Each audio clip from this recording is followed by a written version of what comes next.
hoy el honor de presentar el segundo episodio de la tercera temporada de Un Café con Conciencia.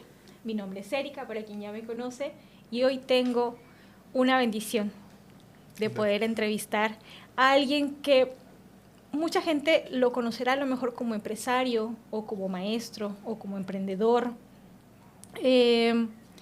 Pero hoy quiero invitar a esta mesa a Nelson Sinué, pero el humano.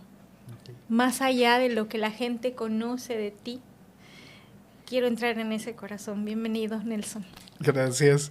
Qué linda. La verdad es que el hablarle a Nelson es, me siento que quien va a llegar es el niño, porque siempre he pensado que es mucho de mi actitud y mucho de lo que yo soy, lo analizo y lo veo como un niño, ¿no? Explorando y experimentando y en este proceso, trayecto que llamamos vida.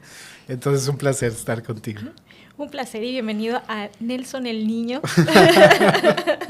Así es que nos vamos a divertir mucho. Esta pregunta siempre la hago.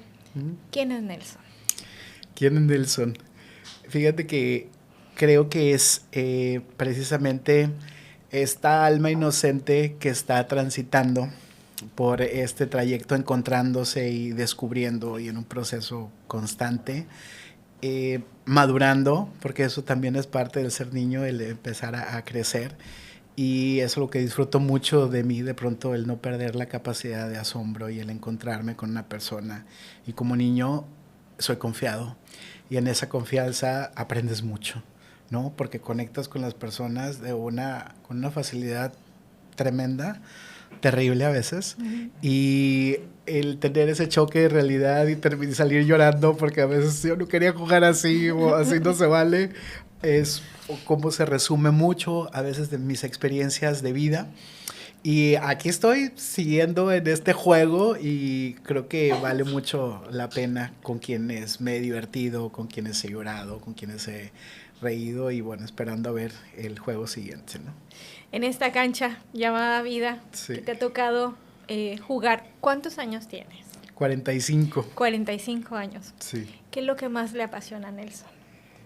Híjole, tengo tantas cosas que creo que el contacto con la gente, como esa es la parte que a mí me divierte y es lo que más disfruto en el momento en el que trabajo, y el trabajo es mucho de relaciones, ¿no? En lo que hago, pero también en mi familia, como los momentos de estar con ellos, de compartir, de tomar el café siempre acompañado y disfrutas más la compañía. Creo que es lo que me apasiona, el poder servir, el poder estar, el reunir. Creo que eso es mi gran pasión, el poder compartir. Creo que ahí está la palabra que estaba buscando, pero es algo que me define bastante. ¿Qué es lo que más te frustra? ¿Qué es lo que me frustra? Híjole, decir que no es algo que estoy aprendiendo, me cuesta muchísimo, y de pronto me doy cuenta que he pagado precios muy altos por no saber decir que no.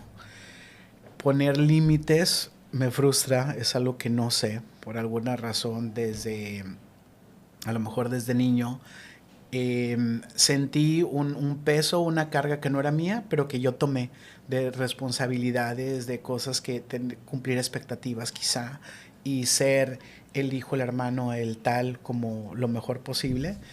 Con el paso del tiempo, a lo largo de estos 45 años, he descubierto que no era necesario, que nadie me lo pidió, que hice sacrificios que no valían la pena, o al menos desde el lugar desde donde lo hice.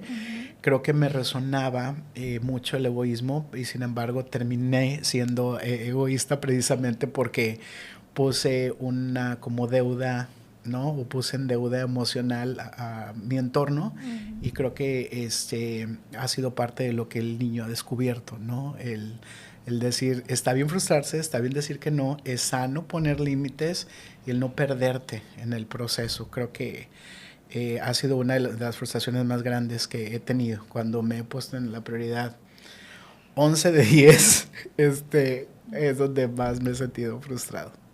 Y lo importante que lo pudiste descubrir, porque hay quienes podemos pasar la vida entera y seguir poniendo a los demás delante pero sabemos que esa es una necesidad más nuestra que del otro. Sí, lo acabo de descubrir, que no creas que es...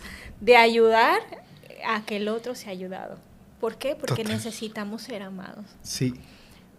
Estamos buscando aceptación, amor, a que nos volteen a ver, Claro. ser necesarios para alguien, porque sentimos que es la única forma de nosotros de trascender Sí. y de servir, Sí. poniéndote como tapete, no de servir, nos ponemos como tapete. Tal cual. Y cuando pones límites, entonces se transforma en un verdadero servicio consciente, Claro. donde hay un límite tuyo y hay un límite mío. Esta es mi posibilidad y esta es tu posibilidad. Y es ahí donde podemos cambiar la historia y dejar de ser el que se da Claro. por servir. Totalmente. Y es que en esa... Luego romantizamos, ¿no? El amor. Y alguna vez dije, y eso va a estar porque ahora todo lo que se graba en redes sociales queda ahí para la posteridad, pero hay algún video en el podcast o en algún momento que he tenido la oportunidad de tener un espacio. Mi lectura favorita de la Biblia, porque es parte de la espiritualidad que también me gusta y que exploro y tal, era eso, Corintios 13, que tiene que ver con nada más perfecto que el amor, y el amor es servicio y no es egoísta, sino que goza con la verdad, soporta, fíjate las palabras, soporta sin límites, cree sin límites, aguanta sin límites. No es cierto, o sea, el amor no está, de alguna manera es una traducción, pero seguramente si vas al estudio profundo de la lectura, no tenía nada que ver con eso. No. Y lo malentendí, y a lo mejor le puse un velo que no iba, y lo romanticé, y lo entendí mal. Hoy que lo descubro desde otro lugar, digo, sigue siendo bien profundo, sigue siendo mi lectura favorita, pero no en la literalidad de esas oraciones o de esas palabras, y no resuenan igual, porque las palabras son las mismas, pero quien cambia soy yo. Y en esta madurez de ese niño, pues ya te das cuenta que dejas de ver las cosas como las veías antes, pero ha sido producto de mucha terapia, ha sido producto de mucha reflexión, de mucha lágrima, también regresión y todo el show. Sí, me encanta. ¿Tú crees que ahora que has podido conectar con ese niño, le estás dando todo eso que necesitó para no pedirlo ahora de adulto? Estoy en el proceso. La verdad es que no se lo he dado totalmente. Estoy aprendiendo a dárselo. Me dejaron de tarea el cargar un muñequito, que tengo que cargar un muñequito. Y me dijeron, literalmente vas a traerle la bolsa del pantalón y cuando quieras consultar algo, cuando te sientas frustrado por decir que no o por poner un límite y tal, consúltalo con tu muñequito.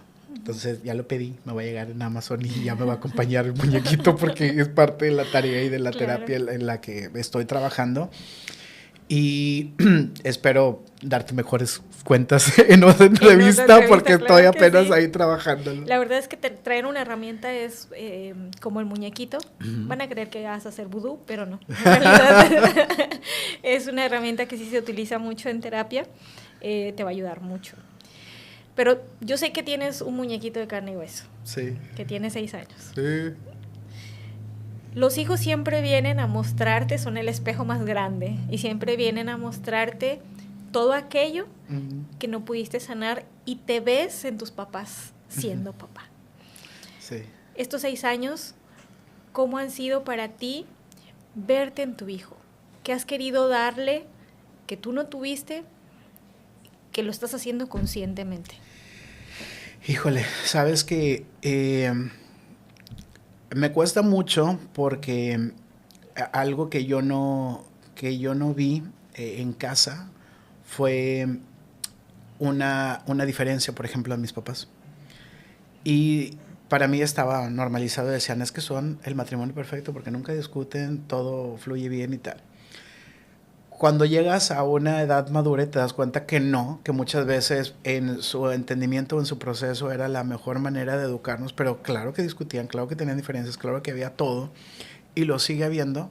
Ahora te das cuenta de los bajas del pedestal y entonces dejan de ser tus papás y descubres el ser humano.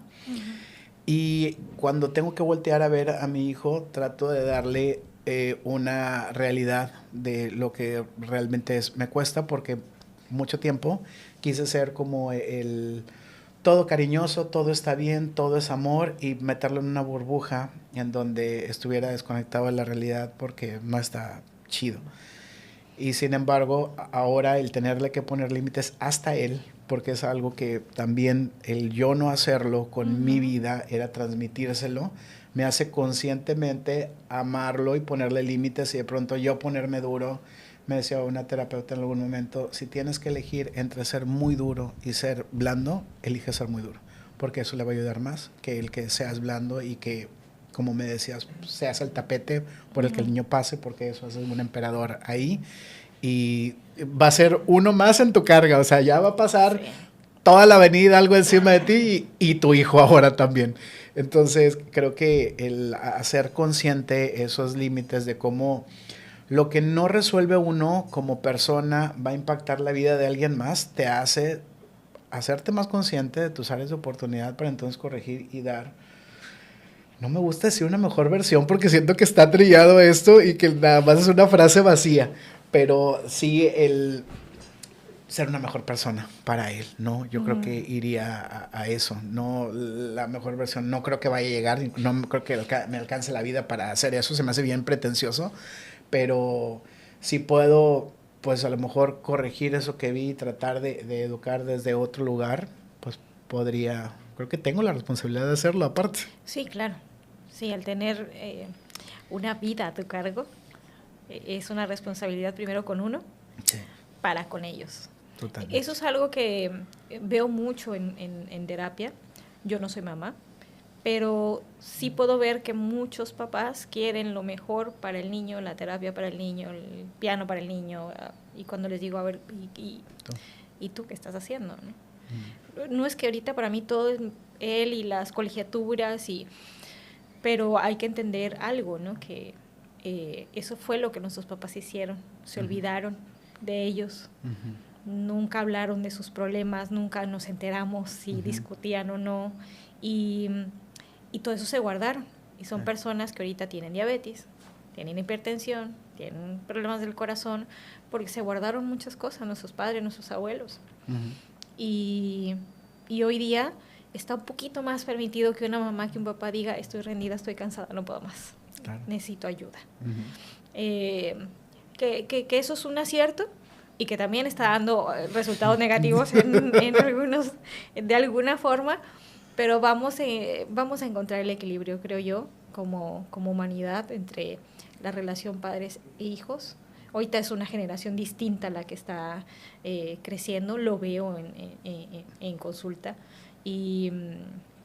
pero ahí vamos, sí, ahí van los papás y ahí vamos nosotros como sociedad, digo vamos porque si bien no tengo niños, tengo niños a mi cargo a la hora de terapia, ¿no? Sí. Que aunque los veo una hora al día, pues pasan por mí y soy parte de ellos también, ellos parte de mi formación como terapeuta también. Totalmente. Hay una parte que me gustaría que me dijeras. Los seres humanos somos conscientes de muchos milagros en nuestra vida. No todos tienen la capacidad de verlo, pero yo sé que tú sí. Quiero que me digas el milagro más significativo para ti que tus ojos han podido ver y del cual tú te has quedado sorprendido o muy gratificado de haber podido estar ahí. Uy, ¿traes tiempo? Sí. Tengo muchos. Y si lo veo como cronológicamente, primero una vez estábamos en el rancho de unos primos, se suben a un tronco, muchos como si fuera una balsa, tendría 9 años, y se van, y yo era el más chiquito, me quedé en la orilla, que no, ya no cabes en el tronco, se van, y yo empiezo a caminar tratando de alcanzar el tronco, y me empecé a hundir, había tanto lodo que de repente yo me quedé atascado, y cuando volteo no veía más que los rayos del sol aquí arriba de mi cabeza, o sea, yo ya estaba hundido, y quería salir, y no podía salir. Y tengo esa imagen donde me moví y me empecé a desesperar y tal, y no sé cómo o por qué o tal, de repente ya estaba afuera, nadé hacia la orilla y me quedé solo. Nadie se dio cuenta, pero fue, yo creo que uno de los primeros milagros que experimenté, porque dije, me salvé.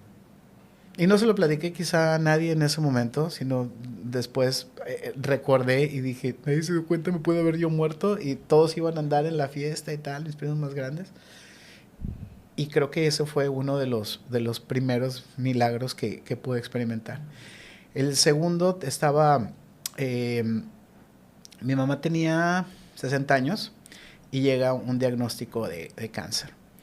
Recuerdo que estaba en el hospital, estaban operando, y la conversación de mis tías era como que es que tiene cáncer, se va a morir y tal. Y yo así que, ¿es su hermana? ¿Es neta que están diciendo esto? Y fue doloroso, pero a 21 años de ese momento está.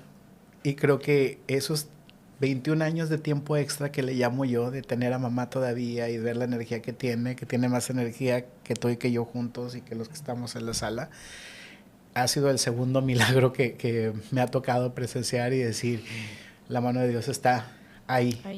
En cada momento, ¿no? De mi vida. Y el tercero, que creo que es el reciente y es a lo mejor el que ha marcado mucho más mi vida, es precisamente producto de un mensaje de toda mi vida. Siempre se trató de lo que platicamos, de hacer, de servir, de poner tapete, de cómo ayudo y tal, y la prioridad última era yo.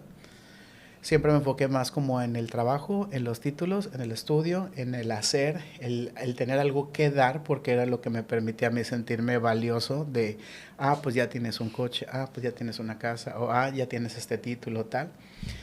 Y siempre mi enfoque fue eso, y nunca tuve una pareja. Hasta que llegó un mensaje de un buen amigo, al que le agradezco, el que me lo mandaré, oye, tengo un amigo que quiere tomarse un café contigo. Y yo, órale, ¿y quién? Y me manda la foto de Mario, mi esposo, hoy. Y creo que ese fue el milagro más reciente, pero el que cambió mi vida 180 grados, de ser una persona totalmente de trabajo, de totalmente de a lo mejor de logros y de cosas exteriores, a de pronto si hubo alguien, literal esa fue mi expresión, que se fijara en mí y que viera cómo inició la entrevista, quién es Nelson. Y ese café nos hizo conocernos, conectar, y teníamos muchas cosas en común a pesar de una diferencia importante de edades, porque son 12 años de diferencia. Y como luego dicen las abuelitas, nunca falta un roto para un descosido. Literalmente fue eso, porque a partir de ese café no nos hemos dejado de ver ningún día, ¿verdad? Bueno, salvo cuando alguno ha tenido que viajar, pero bueno, ha sido un trayecto de 8 años que sí cambió mi vida, porque después de eso viene un hijo, viene a compartir muchos viajes, proyectos juntos en muchas áreas, ¿no? Que jamás me imaginé que llegaran como tan temprano, porque mi vida estaba distraída en otras cosas. Y creo que ese milagro es el más reciente, pero personalmente el que más ha impactado en mi vida por las consecuencias que ha tenido.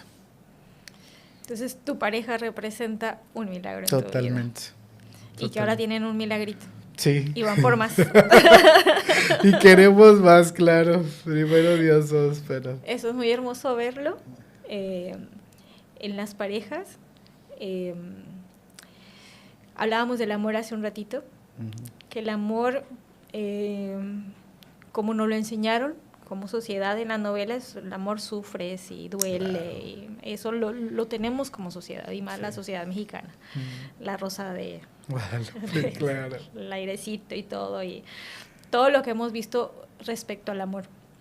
Pero cuando entendemos que el amor, el verdadero, es fácil y es mutuo. No tienes que conquistarlo, no tienes que agradarlo, no tienes que corretearlo, sino es fácil. Sí. Y es ahí donde dices, ahora entiendo. Hay veces que te puedes dar cuenta temprano, pero hay quienes nos pasan 40 años para que nos demos cuenta, y diferentes experiencias. para poder llegar a ese punto de decir, sí es cierto, el amor tiene que ser fácil, el amor no duele, Claro. El amor no es un desgaste, al contrario, el amor nutre. Claro.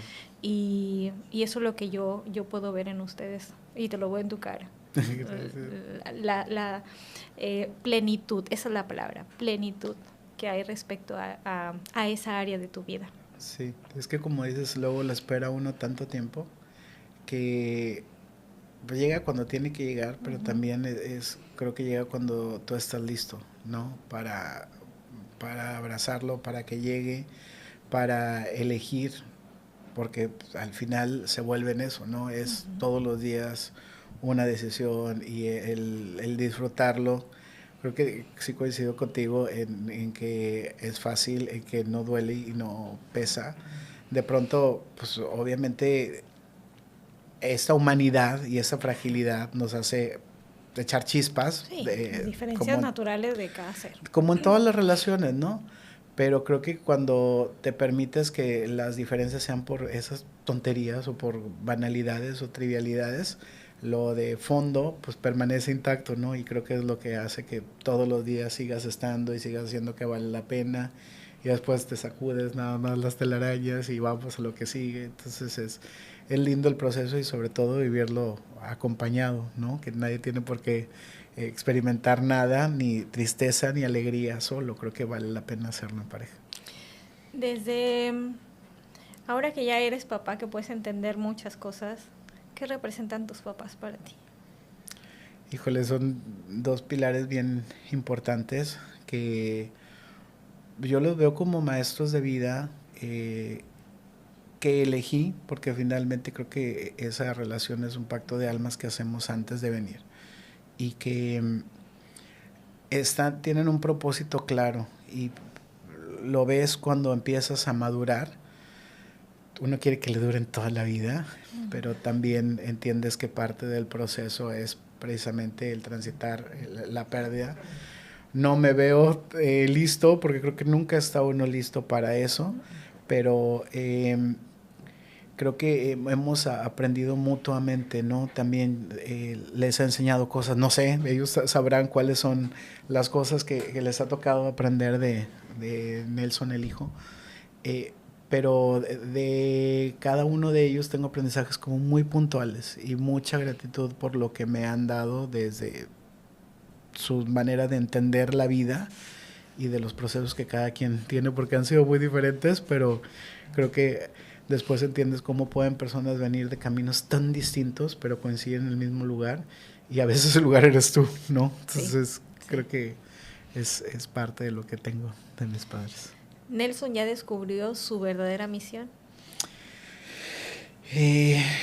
Fíjate que no lo sé, y creo que me gusta el no tenerlo tan claro y no tenerlo tan fijo, porque yo uso mucho esta palabra de somos proceso, y también creo en el tiempo. Creo que tenemos una misión y que esa misión transmuta, y creo que lo que hoy tengo que vivir va a ser para cumplir un propósito, y a lo mejor yo no alcanzo a ver a futuro cuál va a ser, y no me gustaría encadenarme a que sí, mi propósito es este, porque si descubro o me descubro o cambio para llegar a otro lugar, pues me gustaría experimentarlo. Es parte de mi niño explorador que está ahí en el camino, ¿no? Como decías tú, en la cancha.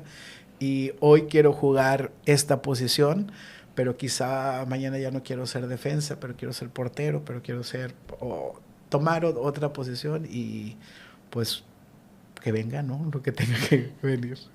Pero sí veo muy claro en ti que el núcleo del propósito de esa diversidad es el servicio. Sí. Eso sí lo veo muy claro para ti.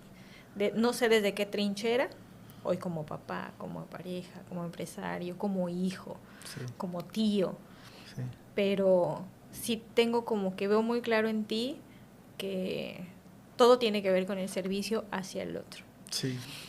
Si tuvieras oportunidad de servir a más personas, ¿cuál crees que sería tu misión?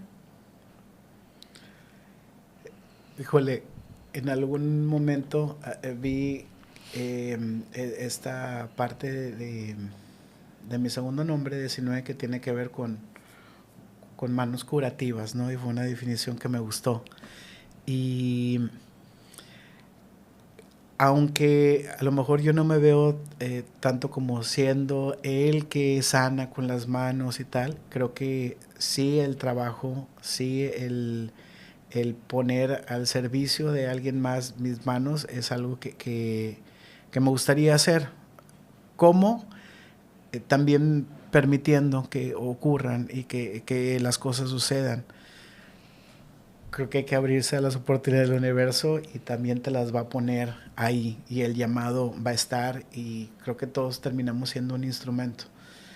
Ese instrumento finalmente va a estar en donde necesite vibrar, necesite resonar, necesite transmitir y yo puedo hoy tener una intención y decir es que es aquí, pero también como que aferrarte a que a fuerzas tengo que ser o lo tengo que hacer desde este lugar.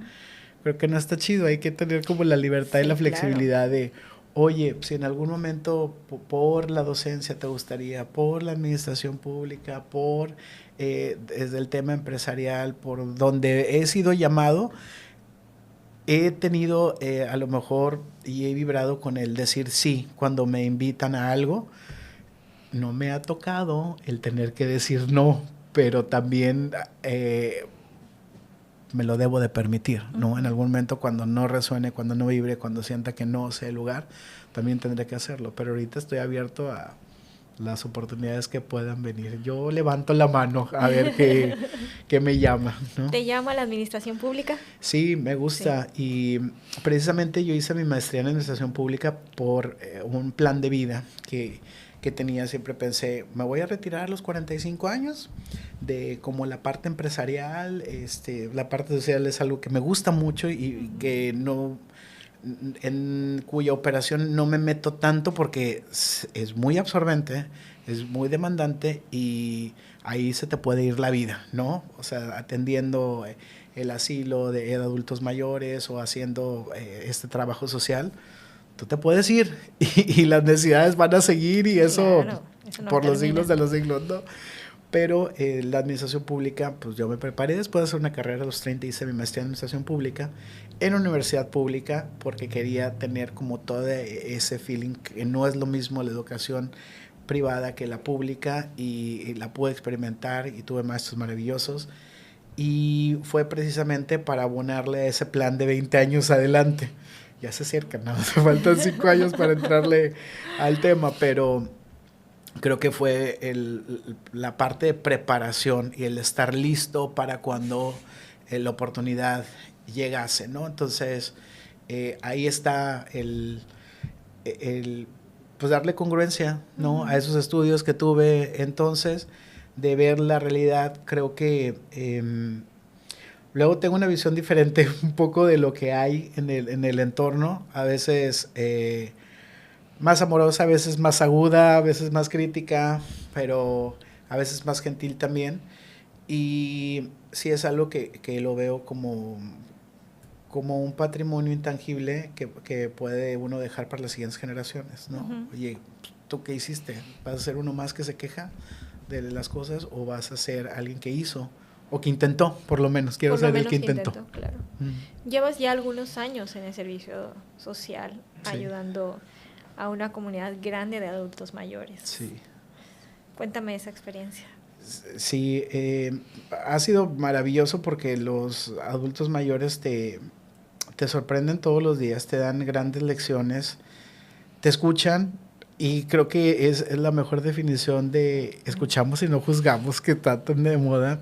Creo que te escuchan desde la sabiduría y a veces se vuelve tan asertiva su comunicación que en una palabra te resumen todo lo que a lo mejor a nosotros nos cuesta horas de podcast y creo que esa sabiduría que te da la experiencia, que te da el tiempo, el privilegio de la edad de decir las cosas como las sienten y las piensan y las han vivido, es algo que te enamora con muchísima facilidad. Hace 30 años que mi mamá me mete en este mundo de los adultos mayores porque ella funda con sus amigas una casa hogar para personas en situación de abandono que Descubrí hace poco que el abandono es una forma de maltrato y a veces no lo tenemos tan claro. Pensamos que el tener al abuelo viviendo en casa y verlo como un mueble más y que la gente entre y salga y a veces ni lo volteen a ver, no le den de comer, ni el medicamento y tal, eso es una forma también de abandono y de maltrato.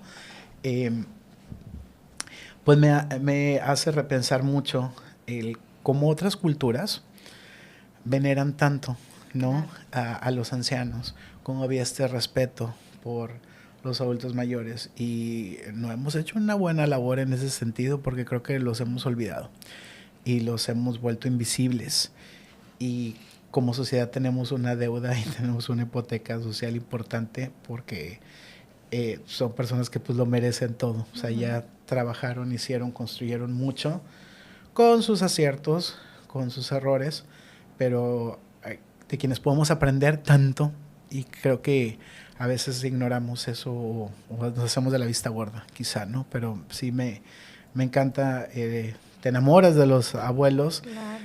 se vuelven parte de tu familia y a mí me ha tocado no tener nada más los abuelos paternos y los maternos, sino tener muchos otros que son postizos porque soy un nieto adoptivo de todos estos adultos mayores que han estado en Nuestra Señora de Lourdes, que es la casa hogar que funda mi mamá con sus amigas hace 30 años y bueno, he aprendido mucho en este proceso.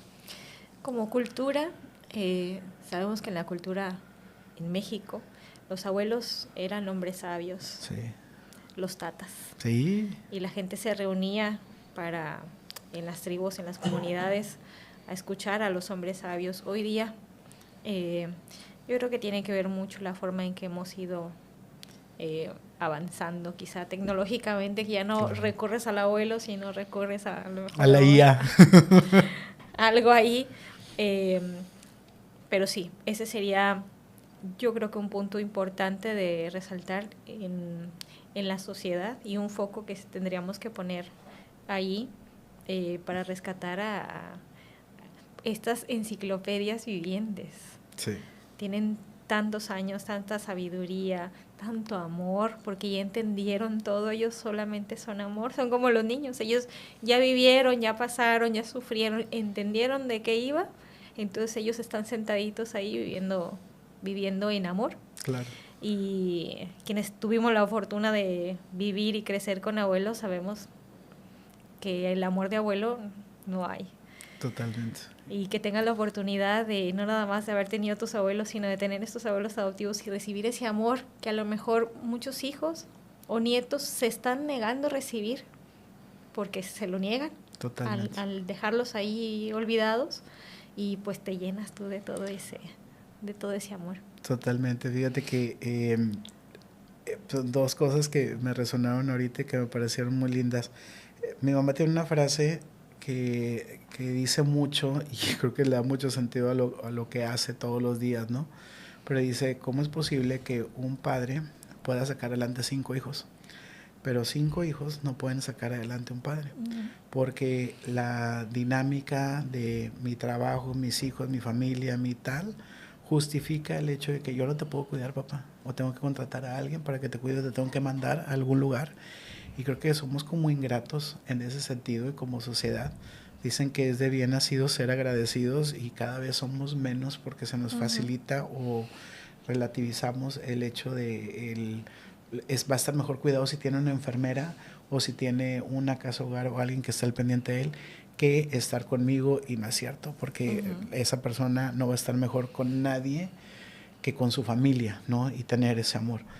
Y algo que me encantó también fue el recordar que el amor de abuelos creo que traspasa este umbral que hay entre la vida y la muerte, porque yo tengo recuerdos hermosísimos de mi abuela paterna y todavía tengo sueños y todavía percibo olores y todavía siento su presencia en mi vida, en muchas cosas que digo, ay abuela, ahí está el mensaje. Ella también era como muy mística, le gustaban muchas cosas, estaba en una cosa que se llamaba Rosacruces y había cosas metafísicas y tal. Y como esta conexión que yo tuve de niño con ella y una experiencia que tengo muy clara es cuando yo mis papás me dan la oportunidad de irme a estudiar fuera, terminando la prepa para empezar la carrera. Y mi abuela lo que nunca hizo una comida en su casa, hasta con música y todo. Y se para en el marco de la puerta y se recarga y dice, quiero dar unas palabras para despedir a mi nieto que se va a estudiar y tal, para desearle lo mejor. Y fue un momento familiar muy lindo para mí y que atesoro. Y yo me voy a los días y ya no vi a mi abuela. Mi abuela fallece cuando yo estaba en Canadá y yo me entero por teléfono al hablar a la oficina de mi papá para hablar con él. Y me dicen, es que ya te dijeron, te digo, no, ¿qué? Es que tu abuela está en el hospital y acaba de fallecer. Y para mí fue como, ella sabía que era el último momento, que ya no iba a haber, y, o sea, eligió como todo eso. Volvemos a lo mismo, son pactos de almas, son cuestiones y de repente siento como la protección o siento la advertencia o siento el que esté ahí. Y creo que es algo lindísimo que también a veces renunciamos, ¿no? A ese amor que va a trascender y que va a ir más allá. Claro. Y no he perdido a mis padres, pero creo que también el de padres cruzan ese umbral y son de ida y vuelta y vale la pena el tener esas conexiones, ¿no? Y el sentirlas y el vibrarlas. Y vivirlas. Sí. Sí, me pasa a veces cuando tomo una simple taza de café. Recuerdo que mi primer café de niña fue con mi abuela, remojando galletas en la taza. Entonces es cuando meto mi galleta en el café. Mi la abuela, galleta animalito. Cuando cocino, somos varias nietas y yo tuve la bendición de crecer con ella y de aprender de su cocina. Y me dicen, pásame la receta, pues es que yo aprendí como ella, de puñito, de esto. Y me encanta la cocina porque es a través de que yo la honro, siento honrarla a la hora que cocino, los guisos que ella me enseñó y que alguien me lo diga, es que sabe el de tu abuelita, o mi propia mamá, que mi mamá me diga, haz de cuenta el adobo de tu abuelita.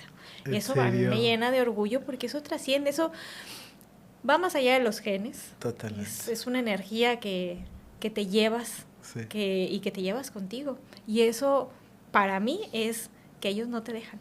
Sí. Físicamente no están, pero sigue viviendo a través de ti, de como diría mi abuelo o como diría mi abuela. Exactamente. A veces digo, oye, abuelito, ¿qué harías? A veces yo misma me pregunto y ahí viene la respuesta porque ellos están es una forma diferente de ver su ausencia física, de decir, pero aquí estás.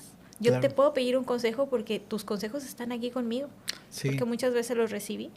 Entonces eso te permite siempre estar en contacto con esa dimensión de amor infinito. Totalmente. Más allá de cualquier creencia de que si fantasmas o no, para mí es amor infinito, que trasciende de abuelos a hijos, a nietos, y se va generaciones tras generaciones. Y es muy triste pensar que alguien se pudiera estar perdiendo del amor o de un taquito de una abuela. Eso es muy triste. Claro. Pero bueno, Nelson, ¿a qué le tiene miedo? Híjole, fíjate que yo creo que el hecho de ser papá, el temor más grande es eso, es perder a tu hijo. Y porque alguna vez escuché esa expresión y me resonó mucho porque tiene mucha razón. Cuando tú pierdes a tus padres te quedas huérfano. Cuando pierdes a un esposo te quedas viudo. Pero cuando pierdes a un hijo, eso no tiene nombre. Y creo que es el miedo más grande que tienes.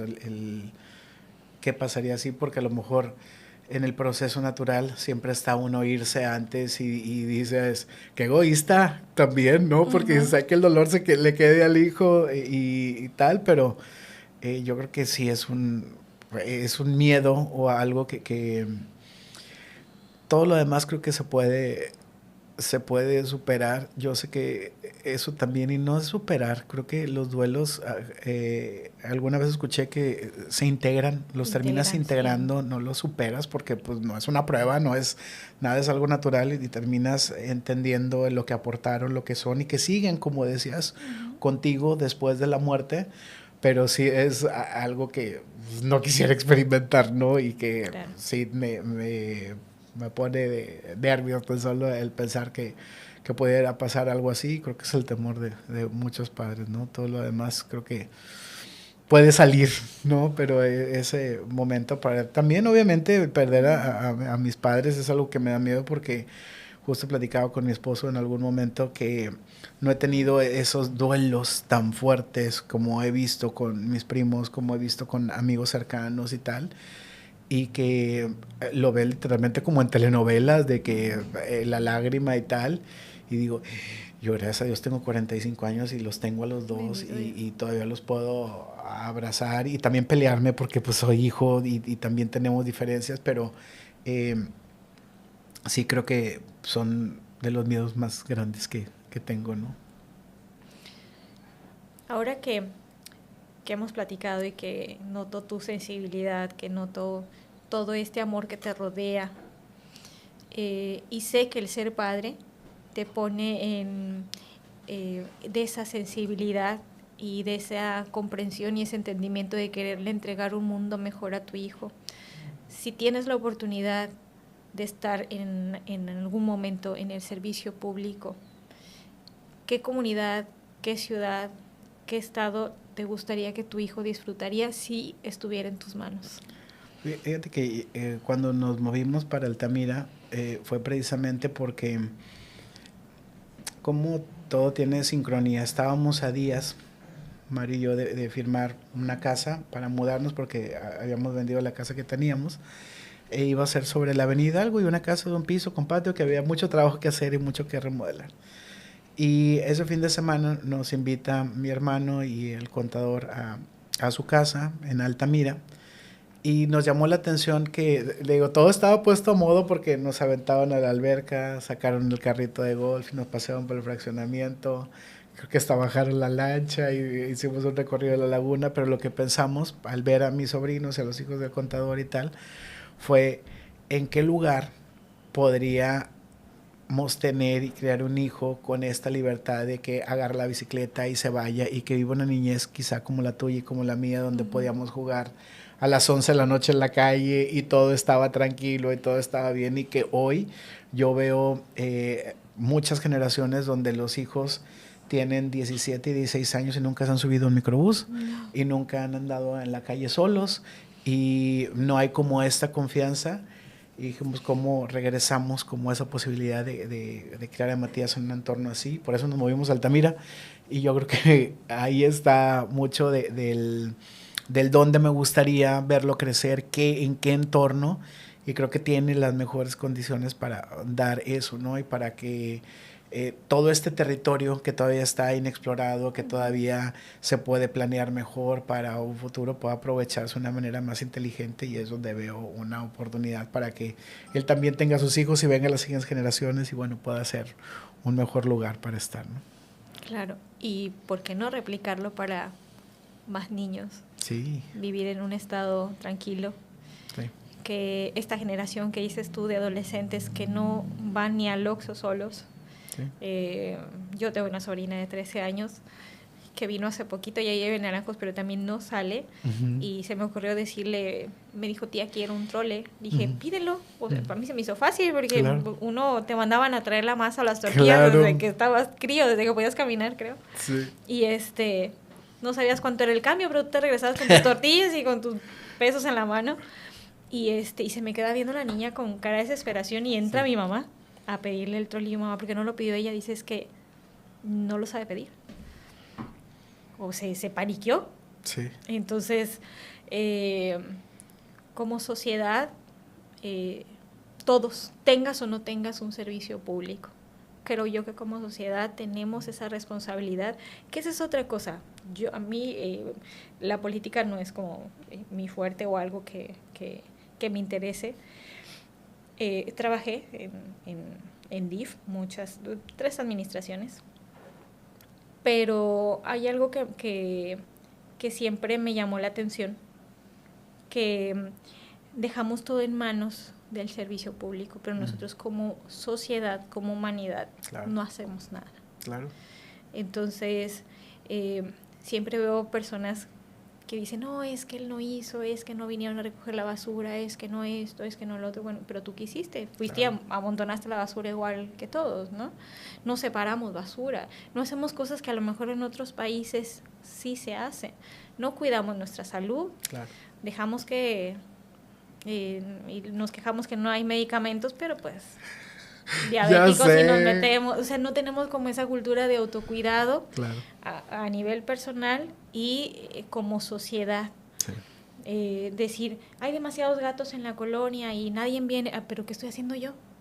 Bueno, pues voy a esterilizar un gatito por lo menos. Claro. Voy a invertir 300, 400, 500 pesos y me voy a poner de acuerdo con oigan, ¿saben que vamos a atrapar gatos? Porque nos estamos llenando, no vamos a esperar a que venga el presidente a quitarnos los gatos de aquí, ¿no? Claro. Entonces, eso es algo que yo siempre he dicho, como sociedad, independientemente de quién nos esté gobernando, si es bueno o es malo, si hace, si no hace, yo creo que la pregunta es ¿qué estoy haciendo yo? Totalmente. Primero en mi casa, si estoy siendo responsable, claro, con el cuidado del agua, con el cuidado de la basura, con el orden en mi casa, con mi comunidad, que es mi colonia o mi cuadra o mi calle. Claro. ¿Qué estoy haciendo ahí? Me quejo que no hay barrenderos, pero yo barro mi banqueta, o sea, y creo yo que antes las abuelitas se hacían bien responsables de esos cuidados y alimentaban al perrito de la calle. Yo recuerdo en Naranjos, porque soy de Naranjos, siempre había un abuelito comiendo allá afuera, de los que venían de comunidad a vender, mi abuelita alimentaba al abuelito y siempre dices, bueno, no tengo un asilo, claro, pero le doy de comer a un abuelito, o me hago cargo de un niño que veo ahí en el... ¿Sí? Entonces creo yo que con un granito de arena podemos hacer la diferencia y no poner todo en manos de alguien que no tiene la capacidad. Yo creo que ningún gobernante tiene la capacidad para abarcar todo. Claro. Para eso tendríamos que ser nosotros como sociedad comprometidos con nuestro México, con nuestra calle, con nuestra colonia o con nuestra casa, claro, de crear un mundo mejor para quienes nos siguen. Totalmente, y es que creo que lo que nos falta es humanidad a veces, ¿no? Ahorita que decías del cuidado del agua, recuerdo que en casa mis abuelos tenían un tanque de acero inoxidable y lo lavaban y captaban agua lluvia y de ahí tomaban durante un tiempo. Ahora que estuvo el tema de la sequía y que la gente no tenía agua y que luego que si el agua salada y andabas con los pelos tiesos porque el agua te salía salada y tal. Yo me quedé pensando en eso, ¿no? Como antes hasta captaban agua lluvia para llevarla al día a día y tan sano que era, bueno, ahora tenemos lluvias ácidas, tenemos otras cosas, ¿no? Pero había una conciencia, ¿no? Por el cuidado. Nos hemos adaptado a la modernidad y en esa falta de humanidad yo veo algo que es una mala práctica ahorita que decías, como en otros países tienen mejores hábitos, pero algo que veo en el nuestro es que nos hemos acostumbrado a tener gente que nos ayude en casa, que planche, que lave, que se dedique al hogar y eso es muy común aquí. En otros lugares es carísimo y entiendes por qué es carísimo en otros lugares, porque implica darle y respetar los derechos de un trabajador porque es tan digno como cualquiera. Y aquí normalizamos y en esa falta de humanidad permitimos que no, pues el salario es este y a veces es menos del mínimo. Y estamos por debajo de la ley y esos trabajadores no les damos seguro social. Bien, seguro. Y en algún momento alguien dijo que estaba bien y no está bien. Y si no lo ponemos realmente sobre la mesa y no hablamos con las personas, decimos, a ver, tú tienes derecho a esto para que tengas acceso no solo al seguro social, pero que se tengan los medicamentos y se pueda administrar mejor y que tengas calidad de vida, porque la pobreza no es un tema de no tener dinero, es un tema de no tener acceso a. Y entonces les estamos negando esos accesos y esa dignidad que merecen como personas. Si no empiezas en casa, ¿cómo lo vas a exigir a la empresa? ¿Cómo lo vas a exigir al gobierno? ¿Cómo lo vas a exigir a tantas personas? Porque como dices, no hay poder o músculo más poderoso que el que yo puedo ejercer desde mi persona. Y si desde mi persona digo, no hombre, está bien, no pasa nada, pues relativizamos el servicio, la humanidad, el ayudar y el contribuir, y creo que ahí es donde tenemos tareas pendientes. Sí. Totalmente. Nelson, no me gustaría terminar, creo que nos falta. Te pregunté si traías tiempo. Mucho que hablar, pero vamos a dar la oportunidad de hacer una parte 2. Hay mucho que hablar y conocer de ti. Muchas porque gracias. Esa es mi intención de esta entrevista, que la gente allá afuera que te conoce solamente desde la fachada, conozca quién es y quién y quiénes han formado al Nelson que ellos ven. Muchísimas gracias por este momento. Gracias a ti. Te deseo mucho éxito y Gracias. bueno, nos vemos en la próxima. Muchísimas gracias por acompañarnos. Gracias.